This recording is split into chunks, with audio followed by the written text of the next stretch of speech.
Pitfalls of the cloud. Nothing is without some trade-offs.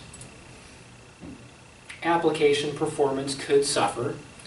Let's say you've been running a database application internally in-house on your own resources and your local network for years, and you move that system into the cloud. Depending on how it's configured and done, you are taking something that's accessed on a fast internal local network and moving it over the internet, where now you have to access this resource over a much slower internet connection. So there's the possibility that performance of your application could suffer. There are ways around this and ways to mitigate that impact. Less control of data and security. If you're hosting your own email in-house on your own equipment and you have your own administrators, you maintain control over that data. In the cloud model, you are taking your data and you are sending it to a third-party provider who, in many cases, does have some form of access to that data. So there is the possibility that you are going to lose some control over your data and security.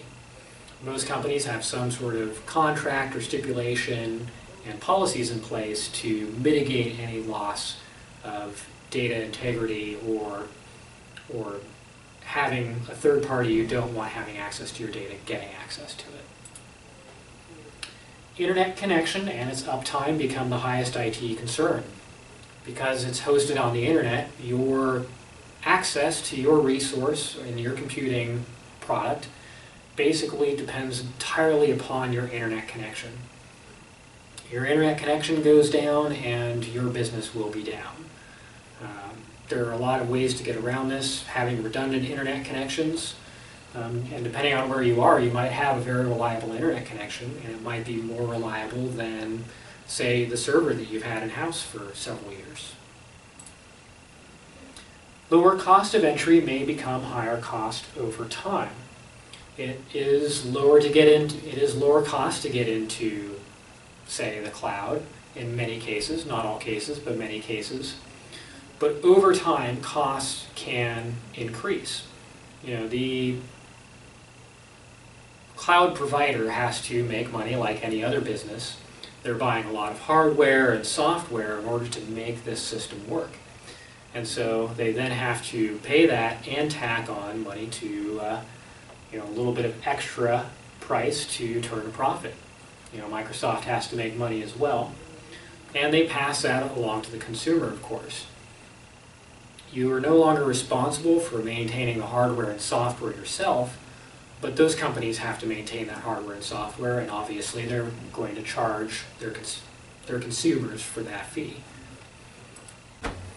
Easy to provision services, but could be difficult and costly to migrate to. A good example of this is if you're already on Microsoft's Exchange mail platform in-house. It's very easy to actually provision the server and migrate your mailboxes onto a new platform when you need to retire due to age or just needing to migrate to the new version.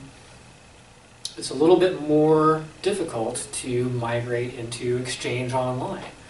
It's a totally new system. It's not interconnected to your previous system.